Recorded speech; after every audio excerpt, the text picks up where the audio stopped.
بشيرا ونذيرا وداعيا إلى الله بإذنه وسراجا منيرا أما بعد فقد أمرنا الله سبحانه وتعالى في كلامه المجيد وفرقانه الحميد. أعوذ بالله من الشيطان الرجيم. بسم الله الرحمن الرحيم. يا أيها الذين آمنوا اتقوا الله حق تقاته ولا تموتن إلا وأنتم مسلمون. يا أيها الناس اتقوا ربكم الذي خلقكم من نفس واحدة وخلق منها زوجها وبث منهما رجالا كثيرا ونساء واتقوا الله الذي تساءلون به والأرحام إن الله كان عليكم رقيبا. يا أيها الذين آمنوا اتقوا الله وقولوا قولا سديدا يصلح لكم أعمالكم ويغفر لكم ذنوبكم ومن يطع الله ورسوله فقد فاز فوزا عظيما. وقال الله تعالى في موضع آخر: بسم الله الرحمن الرحيم. وأحسنوا إن الله يحب المحسنين. وقال النبي صلى الله عليه وسلم: إن الله كتب الإحسان على كل شيء فإذا قتلتم فأحسنوا القتلة وإذا ذبحتم فأحسنوا الذبحة وليحد أحدكم شفرته وليرح ذبيحته أو كما قال عليه الصلاة والسلام. উপস্থিত আত-তাকওয়া জামে মসজিদ ও ইসলামিক রিসার্চ সেন্টারের উপস্থিত শ্রদ্ধাভাজন মুসাল্লিন ইকরাম, আলোচনার শুরুতে শুকরিয়া আদা করছি সে মহান রবের, যে মহান রব আমাদেরকে তার দিন পালনার্থে আজকে এই পবিত্র জুমার দিনে জুমার মসজিদে তার ফরজিয়াত আদায় করার জন্য সমবেত হয়ে জুমার দিনের চিরাচরিত নিয়ম জুমার খুতবা শ্রবণ করার মতো সুযোগ করে দিয়েছেন। সে মহান রবের দরবারে জানাচ্ছি লাখো কোটি সিজদায়ে শুকুর, আলহামদুলিল্লাহ। অতঃপর দুরূদ ও সালাম বর্ষিত হোক সেই মহামানবের প্রতি, যে মহামানব দ্বীন ইসলামকে, শান্তির ধর্মকে পৃথিবীতে প্রতিষ্ঠিত করার জন্য নিজের শরীরের তাজা রক্ত জমিনে বিসর্জন দিয়েছেন এবং অক্লান্ত পরিশ্রম করে আমাদের পর্যন্ত দ্বীন ইসলামকে পৌঁছে গিয়েছেন। সে মহামানবের প্রতি বর্ষিত হোক শত সহস্র দুরূদ ও সালাম। আমরা বলি সাল্লাল্লাহু আলাইহি ওয়াসাল্লাম। অতঃপর মাগফিরাত কামনা করছি সেই সকল ভাইদের জন্য যারা আমাদের মাঝ ত্যাগ করে গিয়ে আলামে বারজাখে অবস্থান করছেন। আল্লাহ তাআলার কাছে দোয়া করি আল্লাহ তাআলা তাদেরকে ক্ষমা করে জান্নাতুল ফেরদাউস দান করুন, আল্লাহুম্মা আমিন। সাথে সাথে আরো দোয়া করছি সেই সকল নিপীড়িত, নির্যাতিত, নিষ্পেষিত মুসলিমদের জন্য যারা আজকে আল্লাহ তাআলার কাছে ফরিয়াদ করে আর্তনাদ করতেছে, রব্বানা আখরিজনা মিন হাযিহিল ক্বরিয়াতি যালিমি আহলুহা। রব, আজকে আমরা একটি অপরাধেই জড়িত, সেটি হচ্ছে আমরা আমান্না বিক, আপনার প্রতি ঈমান আনয়ন করেছি। এই অপরাধের কারণে আজকে আমাদেরকে নির্যাতন, নিষ্পেষিত করা হচ্ছে, আমাদেরকে নিধন করার জন্য আজকে কুফফার মিল্লাহ একত্রিত হয়ে বিভিন্ন দেশে, বিভিন্ন জায়গায় নির্যাতন, নিপীড়ন চালাচ্ছে। হাজার হাজার শিশু, হাজার হাজার নারী, যাদেরকে যুদ্ধক্ষেত্রেও যাদেরকে হত্যা করা নিষেধ, তাদেরকেও হত্যা করে নিধন করছে। একটি উদ্দেশ্য ইসলামকে নিধন করা। আজকে যারা আর্তনাদ করে বলছে, হে প্রভু, আমাদেরকে এমন জনপদ থেকে নিষ্কৃতি দিন যে জনপদের অধিবাসীরা জালেম, তাদের জন্য আল্লাহ তাআলার কাছে আমরা দোয়া করি, হে আল্লাহ, তাদেরকে ধৈর্য ধারণ করে ইসলামের প্রতি অবিচল থাকার তৌফিক দান করুন, আল্লাহুম্মা আমিন। আল্লাহ, যারা মারা যাচ্ছে তাদেরকে শহীদ হিসেবে কবুল করুন, আল্লাহুম্মা আমিন। আল্লাহ, সাথে সাথে আমাদের মুসলিম মিল্লাহকে ঐক্যতার প্ল্যাটফর্মে দাঁড়িয়ে ইসলামকে পৃথিবীর বুকে প্রতিষ্ঠিত করার তৌফিক দান করুন, আল্লাহুম্মা আমিন। সম্মানিত উপস্থিতি, আজকে প্রথমেই আপনাদের জানিয়ে রাখছি, আজকের আপনাদের ঘোষিত যিনি খতিব ছিলেন অনিবার্য কারণে তথা তিনার কুমিল্লাতে একটি প্রোগ্রাম ছিল, সেখান থেকে আসতে গিয়ে প্রতিমধ্যে জ্যামে পড়ে যাওয়ার কারণে উপস্থিত হতে না পারায় আমি আপনাদের মাঝে আজকে উপস্থিত হয়েছি। আমি মাহবুবুর রহমান মাদানী, একজন শিক্ষক, আল জামিয়া সালাফিয়া, ডাঙ্গিপাড়া, রাজশাহী। তো আজকে আপনাদের সম্মুখে যে বিষয়টি নিয়ে সংক্ষিপ্ত বিবরণ তুলে ধরার চেষ্টা করব তা হচ্ছে কিভাবে আমরা আল্লাহ তাআলার সাথে সদাচরণ করব, কিভাবে আমরা আল্লাহ সুবহানাহু ওয়া তাআলার সাথে সৎ ব্যবহার করব, এ বিষয়ে সংক্ষিপ্ত বিবরণ তুলে ধরার চেষ্টা করব ইনশাআল্লাহ। ওমা তাওফীক ইল্লা বিল্লাহ, তাওয়াক্কালতু আলাইহি ওয়া ইলাইহি উনীব। সম্মানিত উপস্থিতি, প্রথমে আমাদেরকে জানতে হবে আল্লাহ তাআলার সাথে সদাচরণ করার অর্থ কি। যেই অর্থটি আল্লাহ রাসূল সাল্লাল্লাহু আলাইহি ওয়াসাল্লাম আজ থেকে 1450 বছর আগে আমাদেরকে শিক্ষা দিয়ে গিয়েছেন, যে শিক্ষা থেকে আমরা মুসলিম উম্মাহ আজকে অনেক দূরে সরে যাওয়ার কারণে আপনারা জানেন সেই চাঁদপুরে আজকে মুসলিম উম্মাহদের একটি দল, একটি গ্রুপ যারা দাবি করে যে আমরা মুসলিম, তারাই আজকে আমাদের মুসলিম আহলুল হাদিস তথা যারা কোরআন এবং সুন্নাহ এর ইত্তেবা করার চেষ্টা করে, রাসূল সাল্লাল্লাহু আলাইহি ওয়াসাল্লামের রেখে যাওয়া সুন্নাতকে একড়ে ধরার চেষ্টা করে এবং রাসূল সাল্লাল্লাহু আলাইহি ওয়াসাল্লামের শিক্ষাকে যারা বক্ষে ধারণ করে, সাহাবীদের শিক্ষাকে যারা বক্ষে ধারণ করে এই পৃথিবীতে জীবন যাপন করার প্রচেষ্টা চালাচ্ছে, তাদের একটি প্রোগ্রাম ছিল। সেই প্রোগ্রামের বিরুদ্ধে তারা যে স্লোগানগুলো ব্যক্ত করেছে, এই স্লোগানগুলো কোনো মুসলিমের স্লোগান হতে পারে না। যদি মুসলিম হয়ে থাকে তাহলে এভাবে কোনোদিন সে স্লোগান দিতে পারে না, কারণ তার স্লোগানটি স্বয়ং আহলুল হাদিসদের বিরুদ্ধে নয়, বরং স্লোগানটি হয়ে গিয়েছে কোরআন এবং সুন্নাহ এর বিরুদ্ধে, যার কারণে তার ইসলামত্ব, তার ইসলাম মুসলিমিয়াত টিকে থাকাটাই কষ্টকর, তার ইসলামটা টিকে আছে কিনা সে ব্যাপারে সন্দিহান। সম্মানিত উপস্থিতি, এটার কারণ কি? কারণটাই হচ্ছে আমরা মুসলিম উম্মাহ নিজেদেরকে দাবি করি, কিন্তু আমাদের আরো একটি বৈশিষ্ট্য রয়েছে, সেটি হচ্ছে আমরা বাঙালি। আর বাঙালিদের একটি অন্যতম বৈশিষ্ট্য হচ্ছে আমরা হুচুকে বাঙালি। আমরা কোনো কিছু শুনলেই সেটাকে তদন্ত করা ছাড়াই, সেটাকে নিরীক্ষণ করা ছাড়াই আমরা সেটা নিয়ে মাতামাতি শুরু করে দিই। সম্মানিত উপস্থিতি, তো আল্লাহ রাসূল সাল্লাল্লাহু আলাইহি ওয়াসাল্লাম আজ থেকে 1450 বছর আগে কিভাবে আল্লাহ তাআলার সাথে সদ্ব্যবহার করতে হবে এর শিক্ষা দিয়ে গেছেন। আল্লাহ রাসূল সাল্লাল্লাহু আলাইহি ওয়াসাল্লাম একদিন মসজিদে বসে রয়েছেন, সাহাবীদের মাঝে বসে রয়েছেন। এমতো অবস্থায় একজন আগন্তুক, যেনাকে আমাদের মাঝে, সাহাবীরা বলছেন আমাদের মাঝে কেউ চিনেন না, এমন একজন আগন্তুক আগমন করলেন।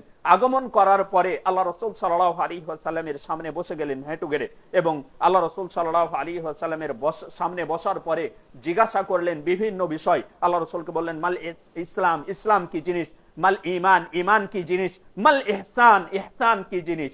এভাবে আল্লাহ রাসূল সাল্লাল্লাহু আলাইহি ওয়াসাল্লামকে প্রশ্ন করতে আছেন। সম্মানিত উপস্থিতি, আল্লাহ রাসূল সাল্লাল্লাহু আলাইহি ওয়াসাল্লামকে যখন ইহসান সম্পর্কে প্রশ্ন করলেন, সৎ ব্যবহার সম্পর্কে প্রশ্ন করলেন, যে সৎ ব্যবহারটি হচ্ছে ইসলামী শরীয়তের মাঝে সর্বোচ্চ স্তর, ইসলামী শরিয়াহ এর মাঝে সর্বোচ্চ স্তর। ইসলাম প্রথম স্তর, তারপরে ঈমান, তারপরে ইহসান। এই ইহসানটি হচ্ছে সর্বোচ্চ স্তর।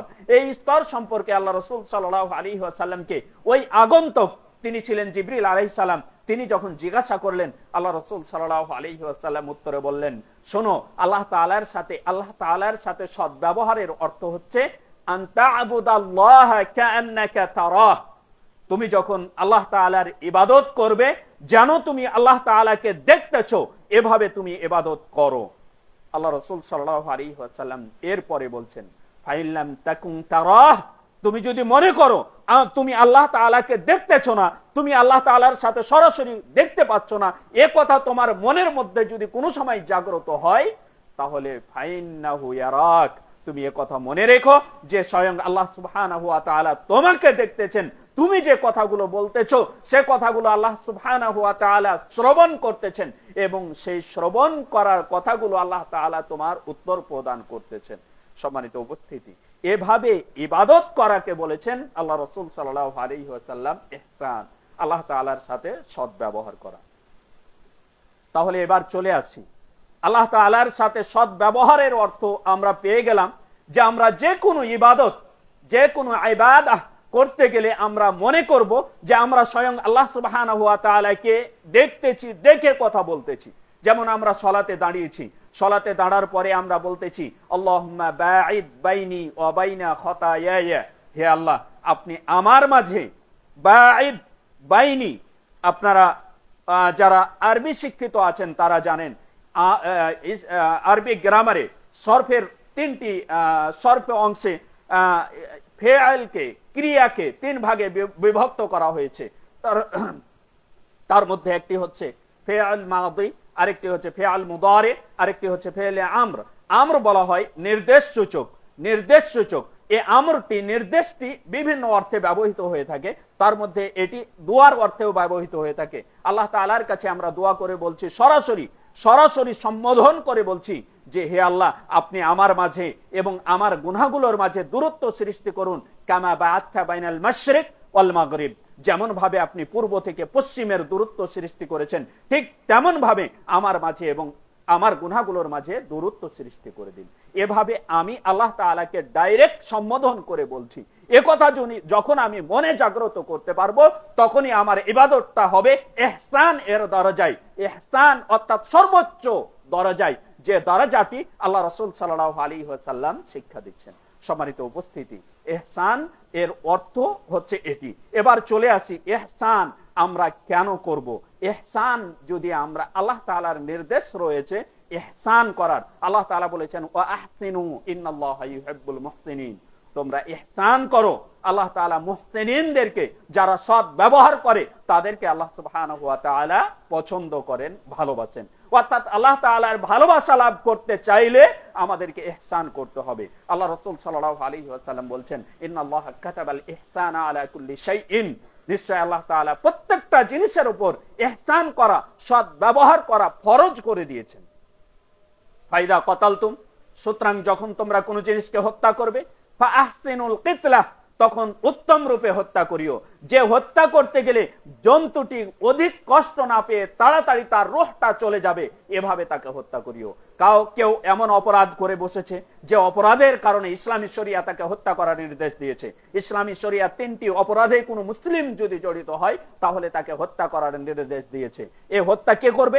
আমিরুল মুমিনিন বা আমিরুল উম্মার যিনি নেতা থাকবেন তিনি করবেন। প্রশাসক, বিচার বিভাগ এই ব্যবস্থাপনা নিবে। তো এই তিনটি অপরাধের কোনো একটি যদি কোনো ব্যক্তি এই অপরাধের সাথে জড়িত হয়, তাহলে তাকে হত্যার নির্দেশ দিয়েছেন ইসলামী শরিয়া। তার মধ্যে একটি হচ্ছে আত-তারিকুদ্দিন আল মুফারিকু আনিল জামাহ, যে ইসলামী শরিয়াতকে গ্রহণ করেছে, ইসলাম গ্রহণ করার পরে ইসলাম থেকে বিচ্যুতি হয়ে গেছে, এই ব্যক্তিকে ইসলামী শরিয়া হত্যার নির্দেশ দিয়েছে। এবার আমিরুল মুমিনিন তাকে যখন হত্যা করবে, কিভাবে হত্যা করবে? পিটিয়ে পিটিয়ে হত্যা করবে না, তাকে হত্যা করবে এমন ভাবে যাতে করে তার রূহটা তাড়াতাড়ি তার দেহ থেকে আলাদা হয়ে যায়, এভাবে তাকে হত্যা করবে। সম্মানিত উপস্থিতি, এটি ইসলামী শরিয়া নির্দেশ দিয়েছেন। আল্লাহ রাসূল সাল্লাল্লাহু আলাইহি ওয়াসাল্লাম তারপরে বলছেন ওয়াইদা যাবাহতুম, তোমরা যখন কোনো জন্তুকে যাবাহ করতে যাবে, ফাআহসিনুদ দিবহা, তখন তোমরা সুন্দর রূপে, উত্তম রূপে, সৎ ব্যবহার করে জন্তুটিকে জবাহ করবে। কিভাবে? আল্লাহ রাসূল সাল্লাল্লাহু আলাইহি ওয়াসাল্লাম বলছেন ওয়াল ইউহিদ্দা আহাদুকুম শাফরাতাহ, যে যন্ত্র দ্বারা, যে চাকু দ্বারা, যে বটি দ্বারা জন্তুটিকে জবাহ করা হবে, সেটিকে সে যেন ধার দিয়ে দেয়, ধারালো করে। ওয়ালি রিহ যাবিহাতাহ, এবং যে জন্তুটিকে জবাহ করছে সেটি যেন প্রশান্তি পায়, তাড়াতাড়ি তার রূহটি চলে যায়, সেভাবে সে জন্তুটিকে জবাহ করবে। এই শিক্ষাটি আল্লাহ রাসূল সাল্লাল্লাহু আলাইহি ওয়াসাল্লাম দিয়ে গিয়েছেন। সুতরাং ইহসান করার প্রতি আল্লাহ তাআলা নির্দেশ প্রদান করেছেন, ইহসান করার প্রতি রাসূল সাল্লাল্লাহু আলাইহি ওয়াসাল্লাম নির্দেশনা দিয়ে গিয়েছেন। এবার চলে আসি, আমরা ইহসান কেন করব এই বিষয়টি আমরা স্পষ্ট করলাম। এবার চলে আসি, ইহসান করলে আমাদের প্রতিদান কি? ইহসান করলে আমাদের প্রতিদান কি? আল্লাহ তাআলা বলছেন লিল্লাযিনা আহসানুল হুসনা ওয়া জিয়াদা। আল্লাহ তাআলা বলছেন যারা সৎ ব্যবহার করে, ইহসান করে, তাদের জন্য রয়েছে হুসনা। এর ব্যাখ্যায় মুফাসসিরিনগণ বলছেন তাদের জন্য রয়েছে জান্নাত ওয়া জিয়াদা, এবং অতিরিক্ত আরো কিছু রয়েছে। সম্মানিত উপস্থিতি, জান্নাত রয়েছে এবং জান্নাতের চাইতে আরো অতিরিক্ত রয়েছে। জান্নাত আমরা বুঝলাম যে যেখানে আল্লাহ তাআলা এমন কিছু প্রস্তুত করে রেখেছেন যেগুলো আমাদের অন্তরেও পরিকল্পনায় আনতে পারি না, এমন কিছু প্রস্তুত করে রেখেছেন। তো জান্নাতের চাইতে আর কি অতিরিক্ত রয়েছে?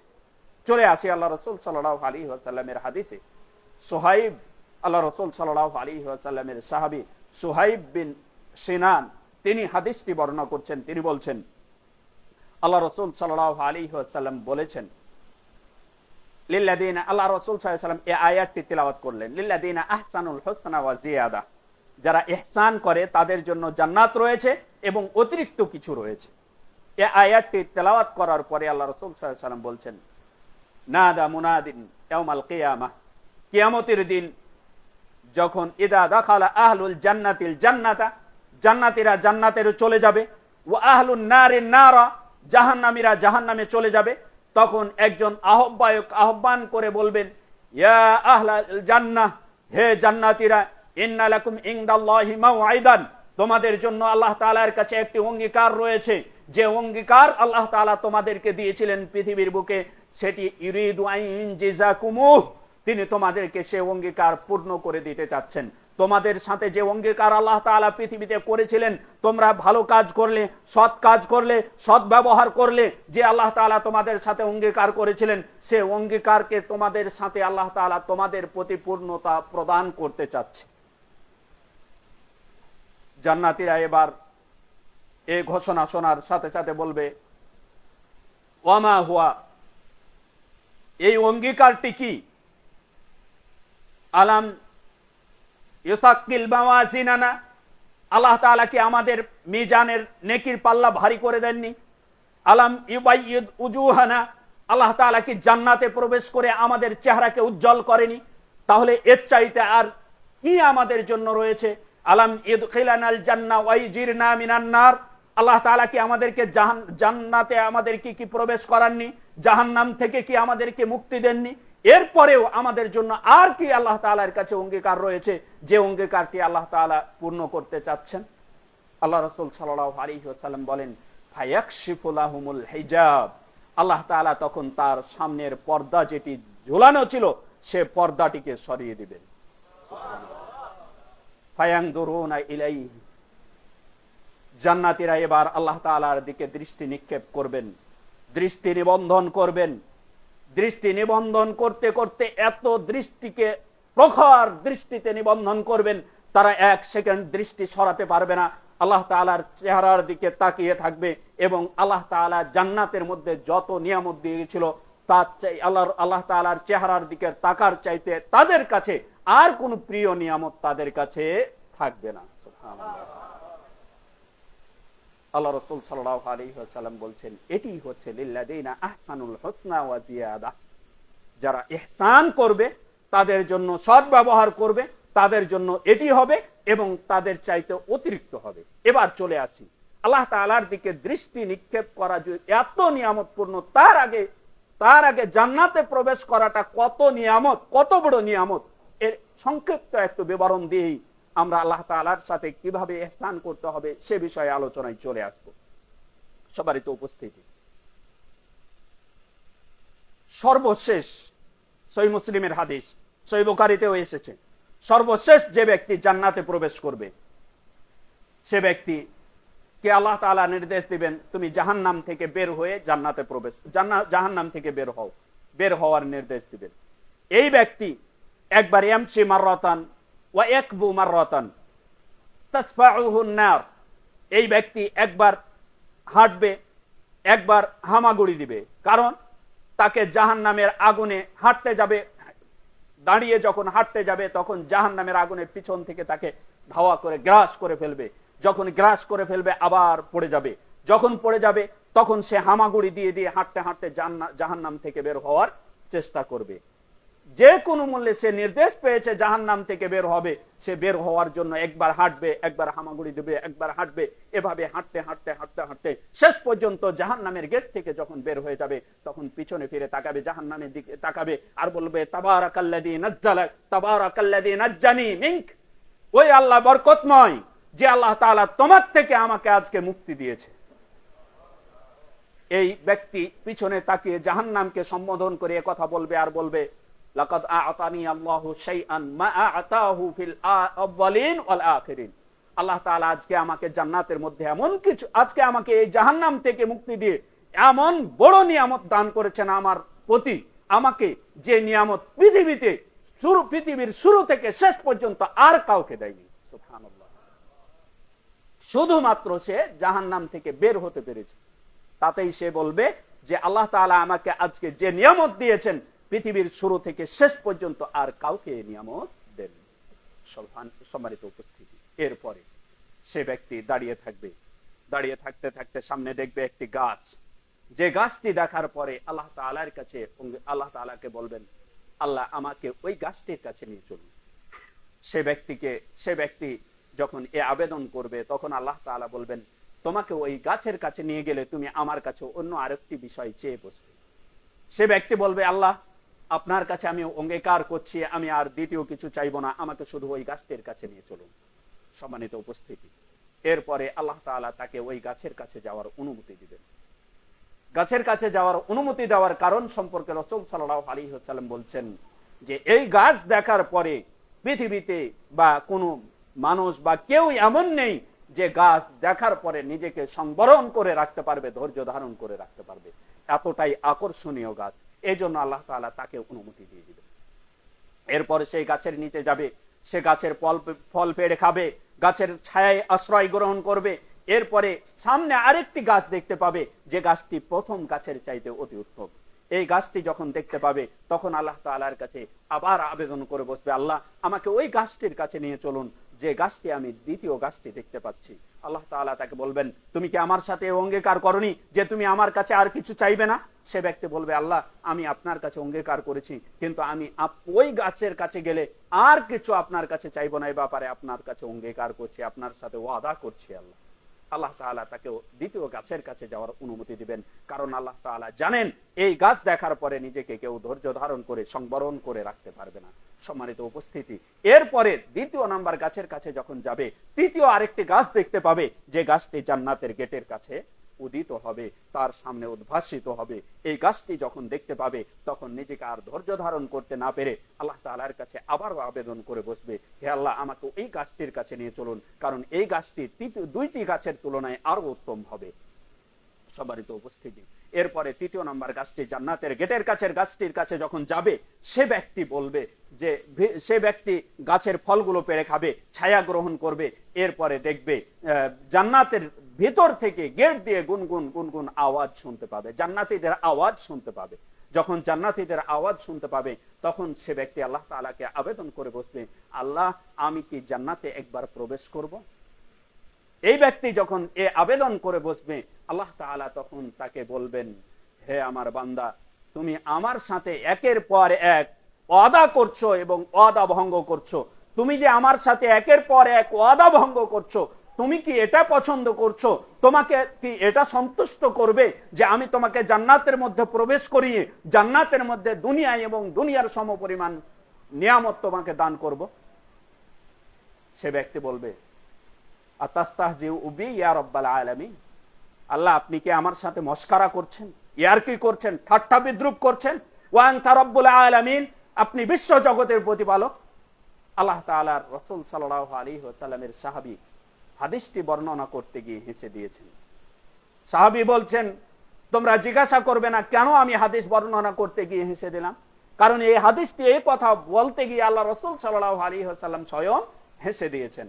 আল্লাহ রাসূল সাল্লাল্লাহু আলাইহি ওয়াসাল্লাম বলেছেন যে আল্লাহ তাআলা এই ব্যক্তির এই কথা শোনার পরে আল্লাহ সুবহানাহু ওয়া তাআলা হেসে দিয়ে বলবেন, হে আমার বান্দা, আমি হচ্ছি রব্বুল আলামিন, আমি তোমার সাথে মস্কারা করছি না, বরং আমি যা ইচ্ছা তা তোমাকে দেওয়ার সক্ষম, দিতে পারি। যাও তুমি জান্নাতে প্রবেশ করো, জান্নাতে তোমাকে দুনিয়া এবং দুনিয়ার সমপরিমাণ জায়গা প্রদান করলাম। অন্য রিওয়ায়াতে রয়েছে দুনিয়া এবং দুনিয়ার 10 গুণ সমপরিমাণ জান্নাতের মধ্যে তাকে জায়গা প্রদান করা হবে। সুবহানাল্লাহ। এটি কাকে? সর্বশেষ যে ব্যক্তি জান্নাতে প্রবেশ করবে, সর্বনিম্ন মানের যে ব্যক্তি জান্নাতি, তাকে এই জিনিসটি প্রদান করা হবে। তাহলে যে প্রথমে জান্নাতে গিয়েছে, যাদের জন্য লিল্লাযিনা আহসানুল হুসনা, যারা সৎ কাজ করেছে, সৎ ব্যবহার করেছে, তাদের জন্য রয়েছে হুসনা জান্নাত। এবং ওই জান্নাতি তাদের জন্য কি রয়েছে? সর্বনিম্ন মানের জান্নাতির জন্য যদি এ নিয়ামত হয়ে থাকে, তাহলে প্রথম শ্রেণীর জান্নাতি যাদের কোনো বিনা হিসাবে, যাদের কোনো হিসাব নেই, তাদের জন্য কি আল্লাহ তাআলা নির্ধারণ করে রেখেছেন? এজন্য আল্লাহ সুবহানাহু ওয়া তাআলা বলছেন আ'তাতু লিইবাদিয়াস সালিহিন, আমি আমার সৎকর্মশীল বান্দাদের জন্য প্রস্তুত করে রেখেছি এমন কতিপয় জিনিস, মালা আইনুন রাআত, যা চোখে দেখেনি, ওয়ালা উযুনুন সামিআত, যা কানে শোনেনি, ওয়ালা খাতার আলা কলবি বাশার, যা মানুষের অন্তরেও কোনোদিন পরিকল্পনায় আনতে পারেনি, এমন কিছু আমি জান্নাতের মধ্যে প্রস্তুত করে রেখেছি। সম্মানিত উপস্থিতি, তাহলে আমরা ইহসান কেন করব? ইহসান করলে আমরা জান্নাত পাবো, জান্নাতের চাইতেও অতিরিক্ত পাবো। জান্নাত সর্বনিম্ন মানের জান্নাতের জন্য যদি এটা হয়ে থাকে, তাহলে যারা প্রথমে জান্নাতে প্রবেশ করেছে এবং আল্লাহ তাআলার দিদার লাভ করবে, তাদের কাছে জান্নাতের সকল নিয়ামতগুলো অত্যাধিক তুচ্ছ থেকে তুচ্ছতর মনে হবে। সম্মানিত উপস্থিতি, তাহলে আল্লাহ তাআলার সাক্ষাৎ লাভ করা, আল্লাহ তাআলার চেহারার দিকে দেখাটা কতটা নিয়ামত হবে, এটি আমরা মানুষ হিসেবে পরিকল্পনায় আনতে পারি না। সম্মানিত উপস্থিতি, এটি কাদের জন্য রয়েছে? যারা মুহসিনিন, যারা ইহসান করে, তাদের জন্য রয়েছে। সম্মানিত উপস্থিতি, এবার চলে আসি আমাদের মূল আলোচ্য বিষয়, কাইফা নুহসিনু মা আল্লাহ, আল্লাহ তাআলার সাথে কিভাবে আমরা ইহসান করব। দেখুন, আমরা প্রথমেই বলেছি আল্লাহ রাসূল সাল্লাল্লাহু আলাইহি ওয়াসাল্লামের হাদিস, যে তুমি যখন আল্লাহ তাআলার ইবাদত করবে, তখন তুমি আল্লাহ তাআলাকে দেখছো এই মনে করে তুমি ইবাদত করবে। যদি মনে হয় তুমি দেখতেছো না, তাহলে আল্লাহ সুবহানাহু ওয়া তাআলা তোমাকে দেখছেন, এভাবেই তুমি ইবাদত করবে। সম্মানিত উপস্থিতি, এজন্য আমার সব ইবাদতগুলো হতে হবে আল্লাহ সুবহানাহু ওয়া তাআলাকে সন্তুষ্ট করার জন্য, এবং প্রত্যেকটি ইবাদতের মাঝে মুতাবাআতু রাসূলিল্লাহ সাল্লাল্লাহু আলাইহি ওয়াসাল্লাম অবশ্যই থাকতে হবে। আল্লাহ রাসূল সাল্লাল্লাহু আলাইহি ওয়াসাল্লামের অনুসরণ থাকতে হবে। চলে আসি এবার আমরা যে আমাদের ইবাদতের মধ্যে সবচাইতে আহাম ইবাদত, সবচাইতে গুরুত্বপূর্ণ ইবাদত, সেটি হচ্ছে as-সালাহ। কিয়ামতের দিন সর্বপ্রথম যে বিষয়টির হিসাব হবে সেটি হচ্ছে as-সালাহ। আল্লাহ রাসূল সাল্লাল্লাহু আলাইহি ওয়াসাল্লাম বলছেন, আউয়ালু মা ইউহাসাবু বিহিল আবদু ইয়াউমাল কিয়ামাহ as-সালাহ। সর্বপ্রথম কিয়ামতের দিন হিসাব হবে as-সালাহ, সালাতের। ফাইন সালুহাত নাজা ওয়া আফলাহা, যদি সালাতের হিসাব পুঙ্খানুপুঙ্খানুরূপে সহিশুদ্ধ হয়ে যায়, তাহলে সে সফলতা লাভ করেছে, সে পরিত্রাণ পেয়ে গেছে। ওয়াইন ফাসাদাত খাবা ওয়া খাসিরা, আর যদি সালাতের হিসাবটি পুঙ্খানুপুঙ্খানুরূপে বিশুদ্ধ বলে পরিগণিত না হয়, তাহলে সে খাবা ওয়া খাসিরা, হতভাগা হবে, ক্ষতিগ্রস্ত হবে, অর্থাৎ তাকে জাহান্নামে যেতে হবে। সম্মানিত উপস্থিতি, এবার যে সালাতটি আমরা পড়ে থাকি, সে সালাতটি কি আমরা আল্লাহ তাবারক ওয়া তাআলার দেওয়া বিধান অনুপাতে, রাসূল সাল্লাল্লাহু আলাইহি ওয়াসাল্লামের শিক্ষা অনুপাতে পড়ে থাকি? একটু চলে আসি তো, ইহসান করি কিনা আমরা আল্লাহ তাআলার সাথে সালাত আদায় করতে গিয়ে।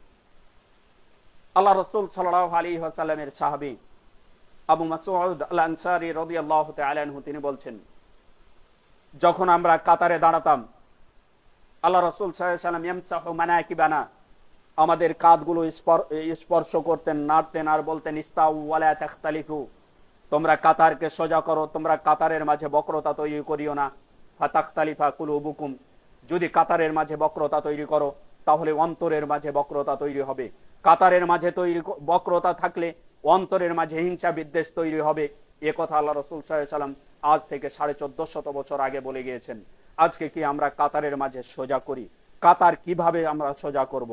আল্লাহ রাসূল সাল্লাল্লাহু আলাইহি ওয়াসাল্লাম এর হাদিস, আল্লাহ রাসূল সাল্লাল্লাহু আলাইহি ওয়াসাল্লাম আনাস বিন মালিক থেকে বর্ণিত, তিনি বলছেন, আল্লাহ রাসূল সাল্লাল্লাহু আলাইহি ওয়াসাল্লাম বলছেন, সাব্বু সুফুফাকুম ফাইন্না তাসবিয়াতাস সুফুফি মিন ইকামাতিস সালাহ, তোমরা কাতার সোজা করো, কেননা কাতার সোজা করা হচ্ছে সালাতকে প্রতিষ্ঠিত করার অন্তর্ভুক্ত।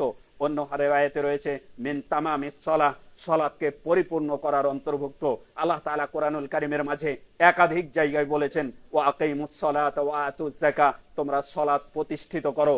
সালাত প্রতিষ্ঠিত করার অর্থ, আল্লাহ রাসূল বলছেন, কাতার সোজা করা। সালাত প্রতিষ্ঠিত করার অর্থ, আল্লাহ রাসূল সাল্লাল্লাহু আলাইহি ওয়াসাল্লাম বলছেন, কাতার সোজা করা। এজন্য আনাস বিন মালিক রাদিয়াল্লাহু তাআলা আনহু বলছেন, হাদিস বুখারীর, আনাস বিন মালিক রাদিয়াল্লাহু তাআলা আনহু বলছেন যে আমরা কাতারে দাঁড়াতে গিয়ে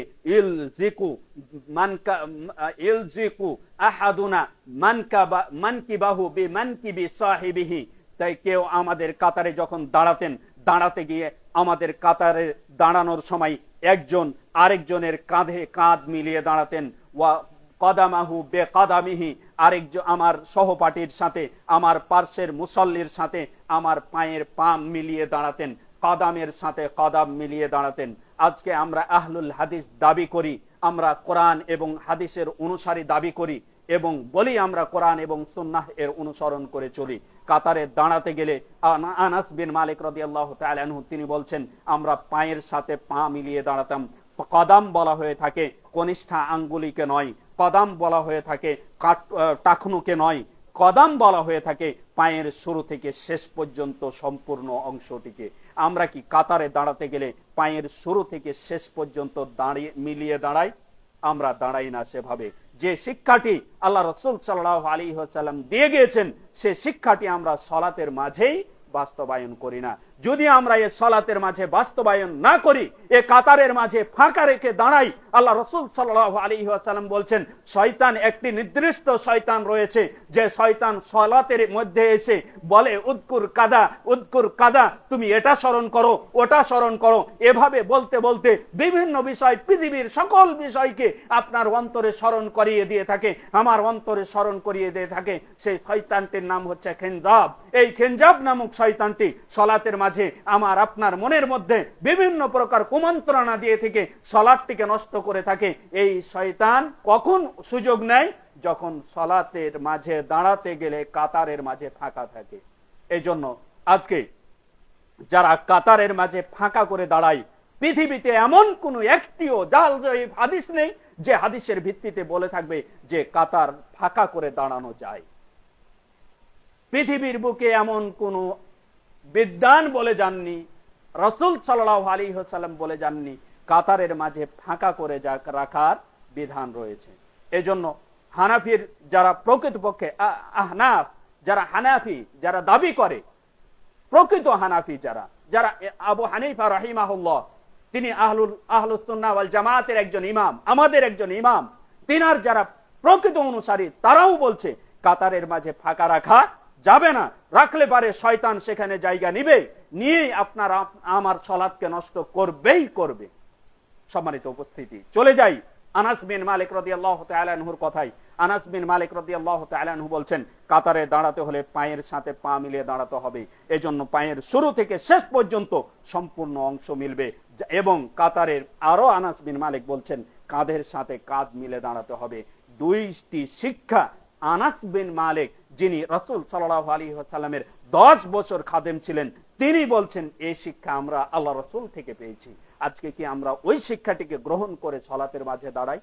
আজকে আমরা সমাজকে ঐক্যবদ্ধতায় নিয়ে আসবো কিভাবে? যদি আমার সালাতের মধ্যেই গ্যাপ থেকে যায়, সালাতের মাঝেই আমার যদি খান্তি থেকে যায়, তাহলে কিয়ামত পর্যন্ত চেষ্টা করে ঐক্যতায় আনয়ন করা যাবে না। এজন্য দেখেন আপনার পাশে যে ভাই কাঁধে কাঁধ পায়ে পা মিলিয়ে দাঁড়ায়, তার সাথে অন্তরের টান, অন্তরের মহব্বত কতটুকু তৈরি হয়। পক্ষান্তরে আপনার পাশে যে ফাঁকা করে দাঁড়ায়, তার প্রতি আপনার অন্তরের বিদ্বেষটা কতটুকু, ঘৃণাটা কতটুকু জন্মে। সম্মানিত উপস্থিতি, এজন্য প্রথম আল ইহসান মা আল্লাহ, আল্লাহ তাআলার সাথে ইহসান করতে গিয়ে আমরা প্রথম যে জায়গাটি ঠিক করব সেটি হচ্ছে সালাতকে আমরা ঠিক করব। সালাতের মাঝে আল্লাহ রাসূল সাল্লাল্লাহু আলাইহি ওয়াসাল্লাম বলছেন আসওয়াউস সারিকা, সবচাইতে নিকৃষ্ট চোর হচ্ছে যে ব্যক্তি আসরিকুত সালাত, সালাতকে চুরি করে, সবচাইতে নিকৃষ্ট চোর। সাহাবীগণ বললেন আল্লাহ রাসূল সাল্লাল্লাহু আলাইহি ওয়াসাল্লাম কিভাবে সালাতকে চুরি করে? আল্লাহ রাসূল সাল্লাল্লাহু আলাইহি ওয়াসাল্লাম বললেন লাম ইয়াতিমুর রুকুআ ওয়ালা সুজুদা, তারা রুকু সিজদাকে পরিপূর্ণ রূপে করে না। রুকু করতে গেলে রুকুতে পূর্ণতা আনে না। রুকুতে আল্লাহ রাসূল সাল্লাল্লাহু আলাইহি ওয়াসাল্লাম যখন রুকুতে যেতেন, আল্লাহ রাসূল সাল্লাল্লাহু আলাইহি ওয়াসাল্লামের হাতটি থাকতো ধনুকের রশির নাই সোজা। ধনুকের রশির মাঝে যেমন কোনো প্রকার বক্রতা থাকে না, সেই রূপ হাতের মাঝে কোনো প্রকার বক্রতা থাকতো না, সোজা থাকতো। কিন্তু আমরা রুকুতে গেলে তো আমার হাতটা বাঁকা থাকে। তাহলে আল্লাহ রাসূল সাল্লাল্লাহু আলাইহি ওয়াসাল্লামের শিক্ষা কি আমরা গ্রহণ করেছি? আল্লাহ রাসূল সাল্লাল্লাহু আলাইহি ওয়াসাল্লাম যখন রুকুতে যেতেন, তার বডিটা থাকতো ধনুক, অর্থাৎ তার বডিটা বাঁকা থাকতো, কোমর থেকে মাথা পর্যন্ত সম্পূর্ণ সমতল সমান বরাবর থাকবে, এভাবেই রুকু করবে। আপনারা জানেন আল্লাহ রাসূল সাল্লাল্লাহু আলাইহি ওয়াসাল্লাম একদিন মসজিদে বসে রয়েছেন, এক সাহাবী প্রবেশ করে 2 রাকাত সালাত পড়ে আল্লাহ রাসূলকে সালাম দিলেন। আল্লাহ রাসূল বললেন, ইরজি ফাসাল্লি ফাইন্নাকা লাম তুসাল্লি, ফিরে যাও সালাত পড়ো, কেননা তুমি সালাত পড়োনি। আল্লাহ রাসূল 3 বার ফিরিয়ে দিলেন। চতুর্থবারে বললেন, আল্লিমনি কাইফা উসাল্লি, আল্লাহ রাসূল কিভাবে সালাত পড়বো আমাকে শিখিয়ে দিন। আল্লাহ রাসূল সাল্লাল্লাহু আলাইহি ওয়াসাল্লাম তাকে ওযু থেকে সালাত সম্পূর্ণ শিখিয়ে দিলেন। এই ব্যক্তির ভুল কি ছিল? আমার ওস্তাদ ডক্টর সালেহ বিন আব্দুল্লাহ আল আসিরি হাফিজাহুল্লাহ, মদিনা ইউনিভার্সিটির হাদিস ডিপার্টমেন্টের যিনি শিক্ষক, তিনি আমাদেরকে হাদিসটি পড়াতে গিয়ে বলেছিলেন যে এই ব্যক্তির ভুল ছিল এই মুসিউস সালাহ। আপনারা জানেন হাদিসটির নামই হয়ে গেছে মুসিউস সালাহ, সালাতে ভুলকারী। এই ব্যক্তিটির ভুল ছিল যে সে ব্যক্তির সালাতের মাঝে ইআতেদাল ছিল না। ইআতেদাল কাকে বলা হয়?